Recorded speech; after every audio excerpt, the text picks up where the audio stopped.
Biomedical section immediately. Please avoid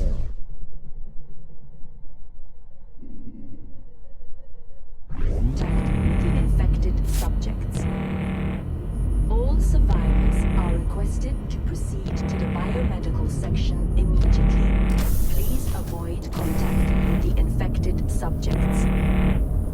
All survivors are requested to proceed to the biomedical section immediately. Please avoid contact with the infected subjects. All survivors are requested to proceed to the biomedical section immediately. Please avoid contact with the infected subjects. All survivors are requested to proceed to the biomedical section immediately. Please avoid contact with the infected subjects. All survivors are requested to proceed to the biomedical section immediately. Please avoid contact with the infected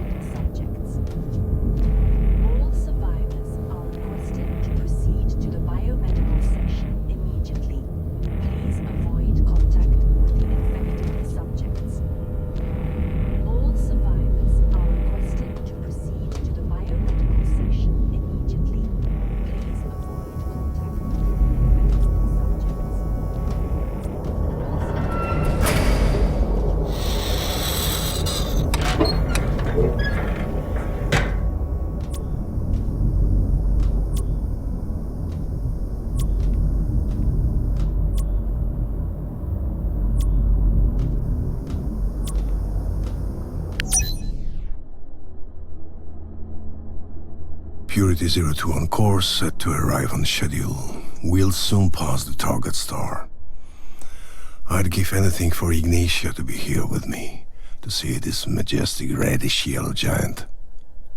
Such ferocity is beyond the confines of technology, and yet, to think how many painters have dreamt of mastering the array of color flowing in its flares. I talk too much. If First Officer Fyodorov heard me, he'd probably be silently laughing behind that veneer of his. He and I see the world differently. For him, it's all just a series of numbers, data to be sorted, categorized, and rationalized. It's what makes him a near-perfect officer. But Ignatia, she looked at things differently. What I wouldn't give for her to be with me here now.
I finished sketching how I imagined this deity.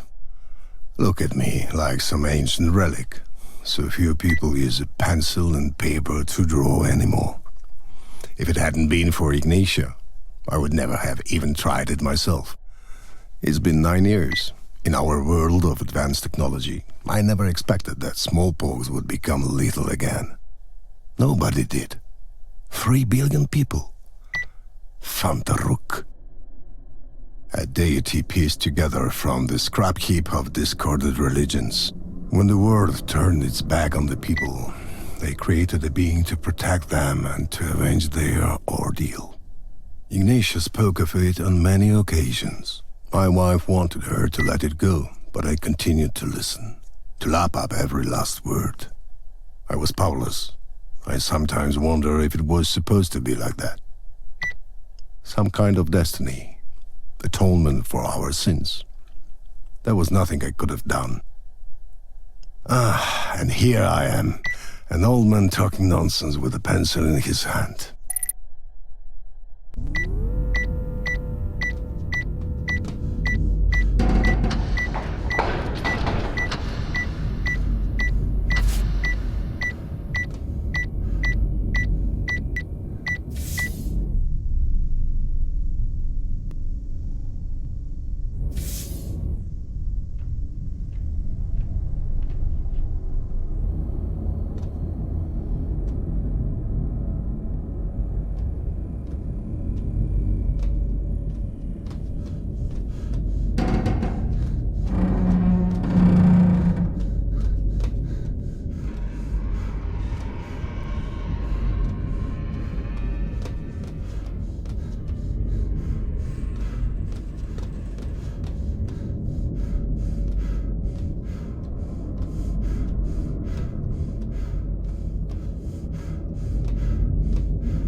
I don't know how to report this. After leaving the breach, I found my cabin turned upside down.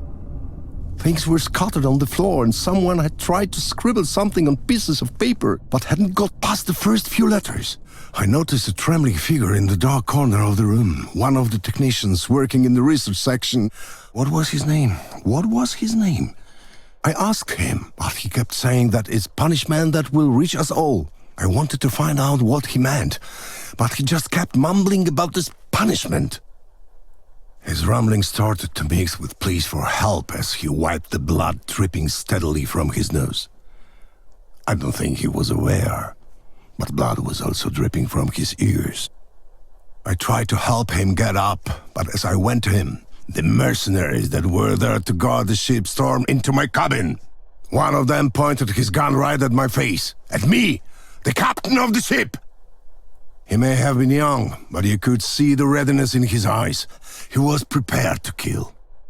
Someone must have warned him that he may not have a choice. I didn't intend to give him a reason. They took the technician with them. I was told to keep quiet.